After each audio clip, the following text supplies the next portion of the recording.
Let me see if I can do that right. So, welcome, and I'm really happy you're joining me in the second episode of my series on the gifts of the highly sensitive. And it's really exciting to me to actually share my take on my view on high sensitivity with you, and to know that there are people that are interested in what I have to say.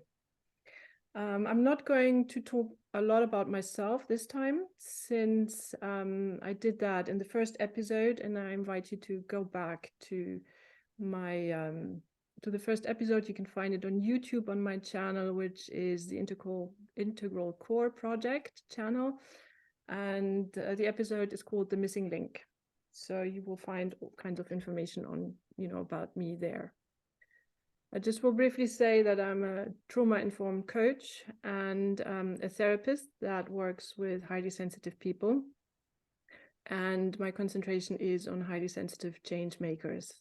That's what makes me really happy to work with people that want to move something in this world. And while I was, all the time that I was working with people, I realized that there are actually clusters of types of highly sensitive people.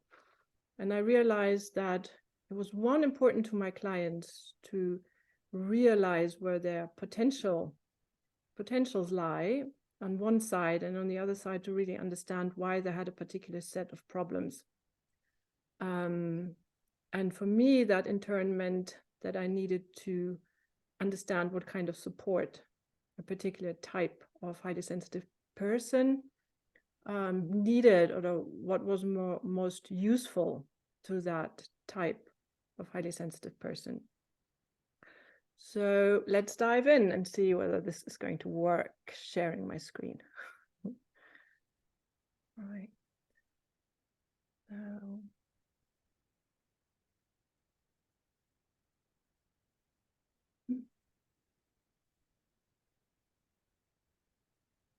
Please do what I want.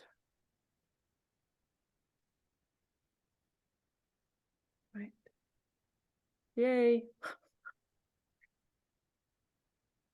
So this is something I came up with. It used to actually be a triangle, but now I'm in a pentagram, and I'll see, where I end up eventually. So you have the highly sensitive person, and then there are several different expressions or mixed types, I would say. But I wanted to start with a book that probably a lot of people, that are highly sensitive know, and it's by Anita Moorjani, and it's called Sensitive is the New Strong, which of course interested me because it's actually my opinion as well, especially for sensitive change makers, that we actually need to step up, empower ourselves, and contribute, to the transformation that we're in. There's no way we can stay in the victim and just say that, we can't. So I agree with her entirely on that. However, I will quote now. She says, empaths share all the traits of HSPs, but have a much more intense experience. And I know she's very famous, but I would beg to differ, because my experience is a different one. And in this talk, I will explain why I beg to differ.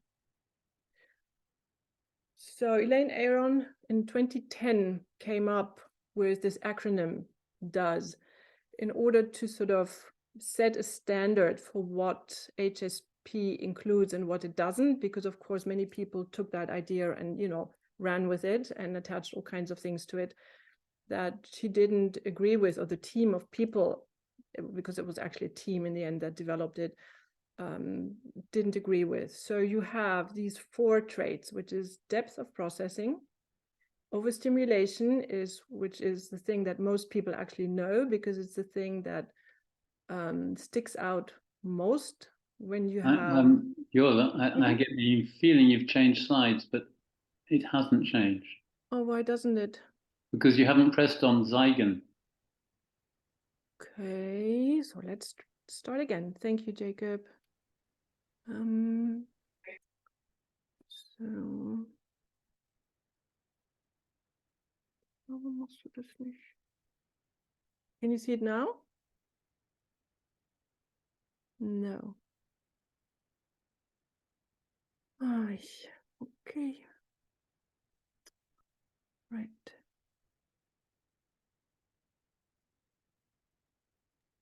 Whatever you did at the beginning was right, because we could see the first slide with the pentagon, pentangle. I am having so many problems with technology these days. Voila. Right. Are you here? Thank you, Jacob. So we have this acronym, and I hope, let me know whether if I go on, it will actually show, please. So the overstimulation is that most people know, yeah, because it's like, oh, you can't stand noise, you can't go to a noisy restaurant, or you can't go on an airplane because there are too many people.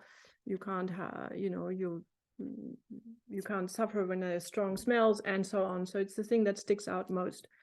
Then you have empathy and emotional reactivity. Empathy, I think, is pretty clear. Emotional reactivity is you see a movie and you start to cry, something very sad, and you start to cry immediately, meaning, the same thing goes for joy, actually. I mean, there's just the amplitude of joy and pain is just so much higher than, for many people that are not HSPs. And the other one, which I find one of the most interesting one, actually, the D and the S, is sensing the subtle, yeah, which is a trait that is very important for change makers, because they need to be able to sense what's in the air. Where's this going, or what kind of information is there that most other people are not aware of. So that's, the definition for the beginning. Can you see the new picture? Yes. So I wanted to have a definition. I say it's a spectrum, but so what is a spectrum? Yeah. So a spectrum means that there's a fluidity in it. It means that there are not clear-cut types, but in the continuum, there are certain mixed types that don't have gaps. Yeah, the variation is not very clearly defined, but there is variation that that can be established. Right, can you read that, or shall I make it larger? Yeah, great. So there are some things, I wanted to say that again, that being an HSP is not a medical condition. Yeah, it's not a disease. It's actually a temperament or a trait. Yeah. So what does that trait include? If you look at the gifts, that is something that all sensitive people have. Yeah, they're very intuitive. They have bodies that are like antennas, very, very sensitive bodies. They usually are very caring, community-orientated, creative, systems thinking. I covered a lot of that in my first talk. And you also have a shadow side, which is the sensory overwhelm. And then many times, if they grew up in an environment that was not conducive, they think that they are a problem to other people. Yeah. And then you also have the shadow, which is the narcissist, that uses exactly the same kinds of skills that a highly sensitive person has, because it is many times a highly sensitive person, but uses it not for the community. So I think that you can have a highly sensitive person who's also an empath, or an empath that is also a highly sensitive person, but the weight is somewhere else. Okay, I think that especially the empaths and the highly sensitive people are many times put in the same box, and they shouldn't. Yeah. If you are a strong empath, it doesn't necessarily mean that you are creative. It doesn't necessarily mean that you like complex thinking. It just means that you have a sixth sense for the emotions and pains of other people. And the shadow side of that is that usually these people become people pleasers or energy sponges, in the sense that they take on other people's energies and don't know what to do with them. Yeah. The next possible trait is the high potential person, which I prefer, because usually they're called highly intelligent people, at least in Germany. And I think that is a difficult concept. But high potential people is people that have a talent that is higher or more pronounced than the majority of people. So I would again say that in change makers, there are probably a high percentage of highly sensitive people who also have very high potential as an expression of their trait. Then you have the person that is a change maker, has change maker traits in itself, without having high potential, yeah, but who really wants to bring innovation to the world and transformation, and possibly also support somebody who is doing that. Then many times people say highly sensitive people are introverts, but that's not true. About 30% of HSPs are extroverts, which makes for a very different kind of personality. Yeah, so let's say you're highly sensitive and you're an empath and you're an introvert. You will not be very happy in a crowd of highly sensitive people that are change makers. Yeah, because they will actually want something else. Yeah, and I think in this sense, there's, you know, a lot of confusion about what is the community and where do I belong.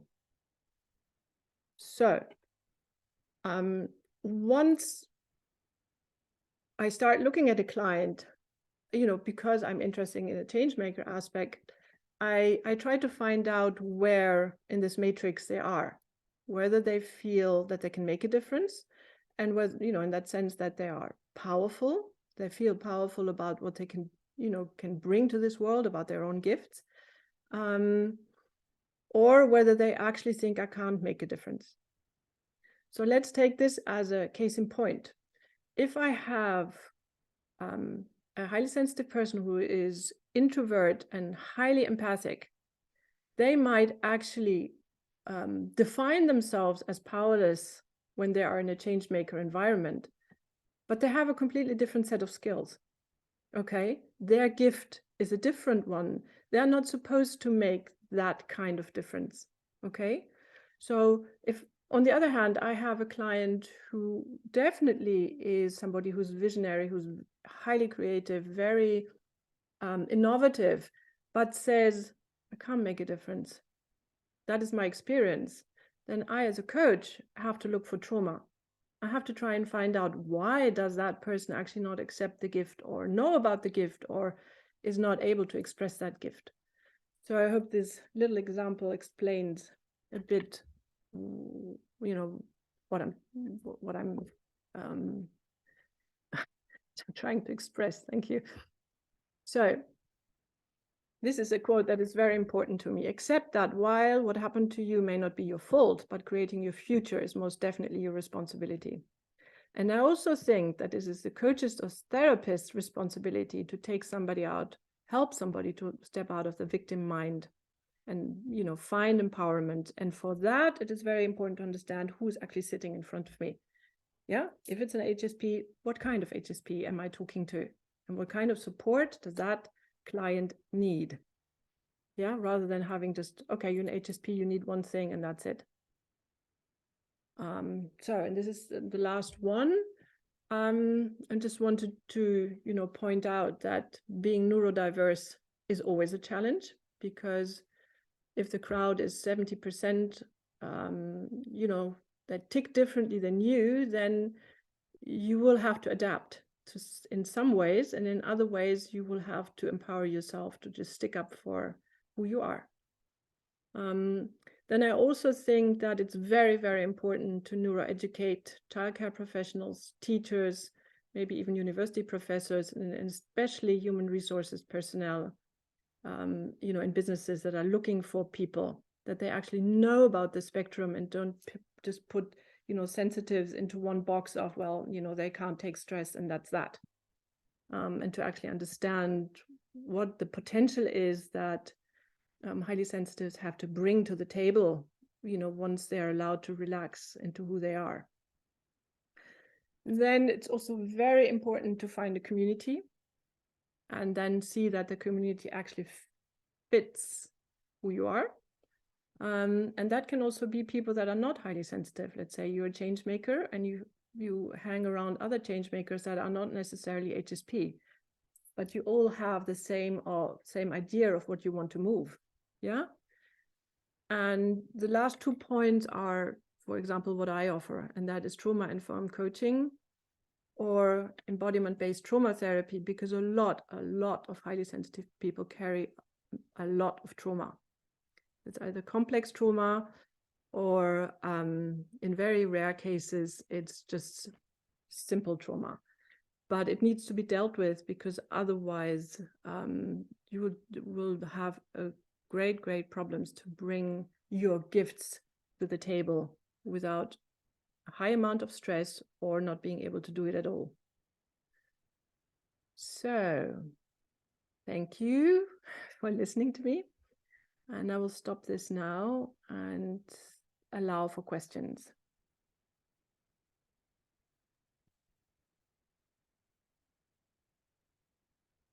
Yole, I have some questions for you. Mm-hmm. Can you tell us more about how you transition someone from the victim mindset to, I can't remember what was the empowered mindset? Yes. What is your approach to this? Because I want to maybe explain why I asked this question. It's a state that I have personally, struggled with in the past, and then I think it's going better, but I'm not quite sure why. so I'd like to maybe get your perspective on that, to put some clarity on what I may have changed that helps me get better at this. What that I may not be able to answer, because I No, there's the second part. The second part, I think it's for me to elucidate, but I'd like to hear your perspective on how you would help someone in general with that. So one thing that always helps a lot is the understanding that you're not alone. I know many HSPs that say, out of the crowd of people I know, I'm the only one who's weird.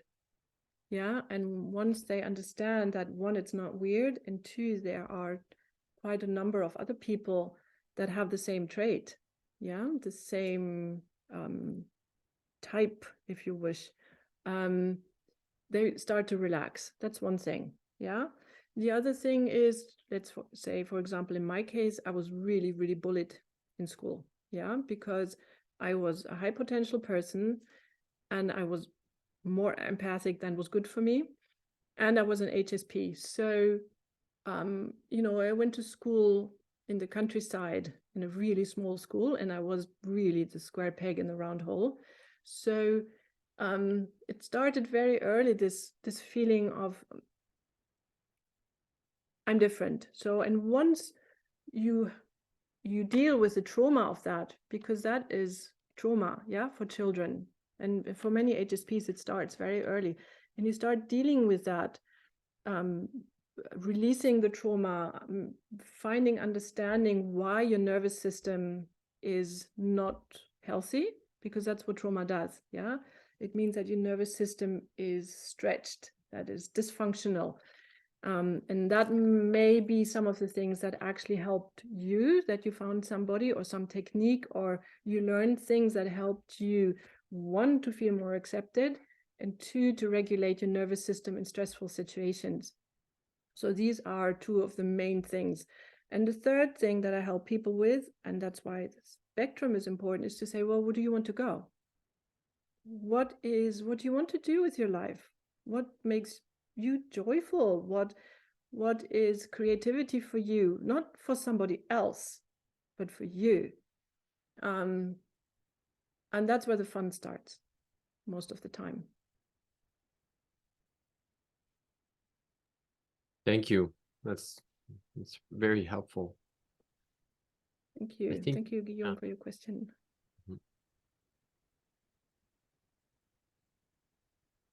So, Jacob, if there's no question, or Guillaume, you have no other question, then I would just stop the recording. I have one more. Okay. You said towards the end that it's really important to educate teachers, HR leaders, etc., which I agree with you.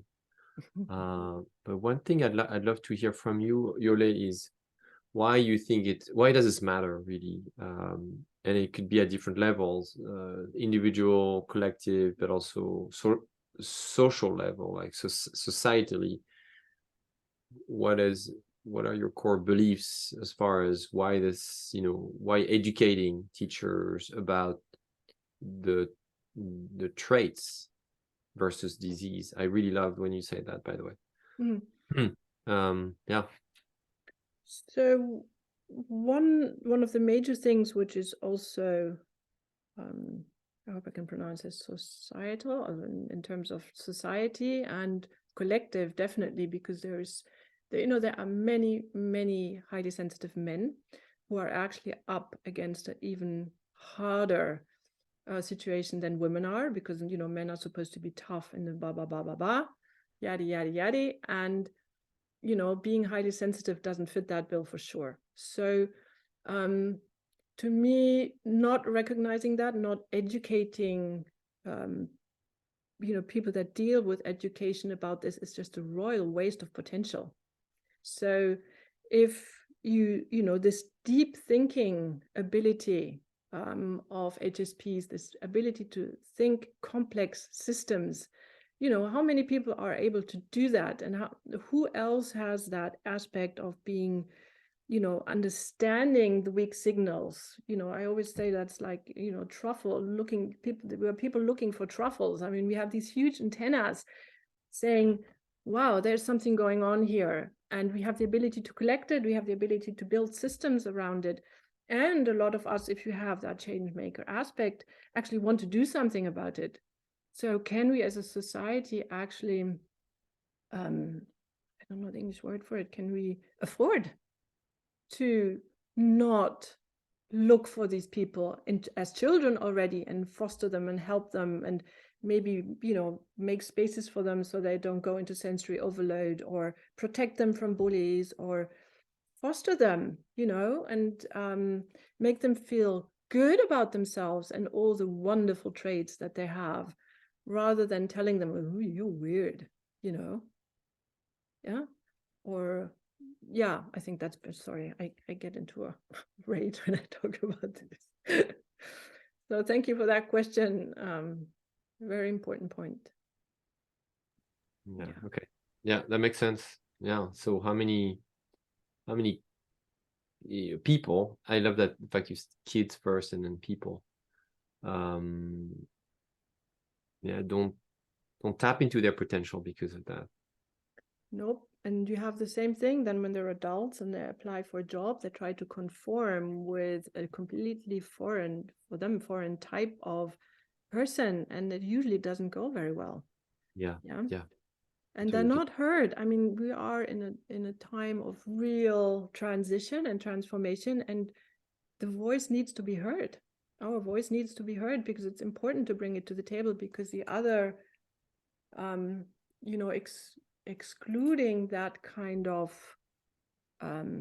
potential from the discussion is not really taking us where I think we should go as a community and society and world. Mm-hmm. Well, that prompts my question, which is, how big is this problem? Because what leads me to ask that is thinking that very many people feel they don't fit. I'm not sure that that's that unusual. So if you think that HSPs are somewhere between 20 and 30% of the population, it's not really a minority in that sense. Yeah? It's a quite big chunk. So that's what an estimate is of the size of the problem, if you like, then, is it? Yeah. And it's almost always, it's equal numbers of men and women. So it's not like more females are highly sensitive, but it's actually, I mean, I don't, being a scientist, I don't know where they get these numbers from, but that's what I read, yeah, in the literature. And interestingly enough, they also say that it's the same for animals, yeah, for dogs and horses, and it's the same percentage, interestingly. So there seems to be a trait that has not been deselected. Yeah, it must have some kind of use, otherwise it wouldn't. Does that work for rabbits? Possibly. I don't see why not. Why, do you have a rabbit? Yeah, but I mean, I have had in the past, but the animals thing really throws me. Yeah, it seems to be for all kinds of beings, yeah, that there is this mutation, if you like, yeah, this possibility of having a different kind of nervous system. A mutation, yes. Well, I'm not sure I'm a biologist of mutation is exactly the right word, but it's a variation, let's put it that way. Do you think there is a genetic molecule somewhere? There is definitely a genetic component, but it's a mix between genetics and environment. And it most likely is already influenced in the womb, because in the womb, the nervous system, you know, is imprinted with all kinds of things, and then it is built around, you know, what the requirements are of that situation.